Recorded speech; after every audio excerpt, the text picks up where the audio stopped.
Më datë 1 tetor, 2 qendrat për edukim të hershëm parashkollor do të jenë të gatshme për të pritur fëmijët e parë nga mosha 3 deri 5 vjeçare. Njëra qendër është adaptuar në shkollën fillore të fshatit Debresh dhe tjetra në lagjen Tullana në Gostivar. Në këtë rast, rreth 200 fëmijëve do t'ju mundsohet që të ndjekin programin parashkollor. Në komunën e Gostivarit janë rreth 1600 fëmijë të moshës prej 3 deri më 5 vjeç, por megjithatë, për momentin programi parashkollor është i qasshëm vetëm në një kopsht shtetëror dhe një privat në kryeqendrën e komunës. Për zbutjen e kësaj gjendjeje më 25 gusht të këtij viti, komuna e Gostivarit nënshkruajti një marrëveshje bashkëpunimi me UNICEF-in, e cila mundsoi themelimin e 2 qendrave për zhvillim të hershëm fëmijëror, njëra në fshatin Debresh dhe tjetra në lagjen Tullana në Gostivar. Nga komuna e Gostivarit njoftojnë se qendrat në fjalë tashmë janë ndërtuar dhe se janë në pyetje vetëm disa elemente të vogla për punë me fëmijët për të kompletuar tërësisht. Nga ky nivel gjithashtu njoftojnë se nga 1 tetori këto qendra do të jenë të gatshme për të pritur gjeneratën e parë të fëmijëve për të qenë pjesë e mësimit parashkollor që do të ofrojnë këto institucione. Kryetari i komunës së Gostivarit Nevzat Bejta vlerëson se këto qendra paraqesin një ndihmës të madhe sidomos për prindërit me angazhime në punë. Besoj se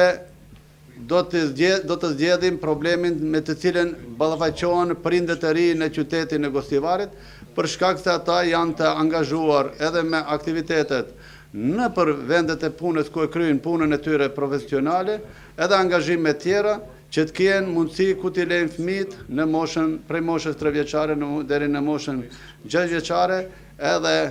aty ata do të marrin edukimin e duhur që nesër ato fëmijë me një edukat të mirë do të rritën, do të zhvillohen dhe në të ardhmen do të japin kontribut të madh në përparimin dhe zhvillimin e shoqërisë shqiptare edhe shoqërisë në përgjithësi në qytetin e Gostivarit. Zëvendës presidentja e UNICEF-it Raja Masfer tha se ky lloj edukimi ju mundson fëmijëve që në shkollim të rregullt të jenë të suksesshëm fal përgatitjes që e marrin nëpër qendrat e këtilla për zhvillim fëmijëror. For UNICEF, we support this ECD centers.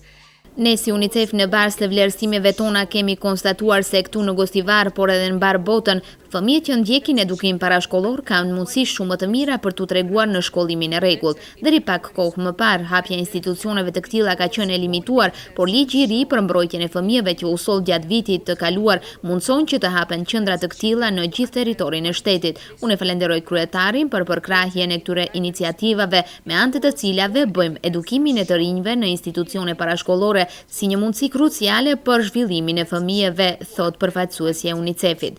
Me 2 qendrat e reja që do të hapen në Debresh dhe në lagjen Tullana, rreth 200 fëmijë do t'ju mundsohet që të ndjekin programin parashkollor. Qendra në Debresh financiarisht e mbështet fondacioni T-Mobile nëpërmjet iniciativës 5 të parët janë më të rëndësishëm në botë, ndërsa qendra në Tullana do të hapet si pjesë e iniciativës ndërmjet disa vendeve për arsim inkluziv të romëve, financuar nga qeveria e Austrisë.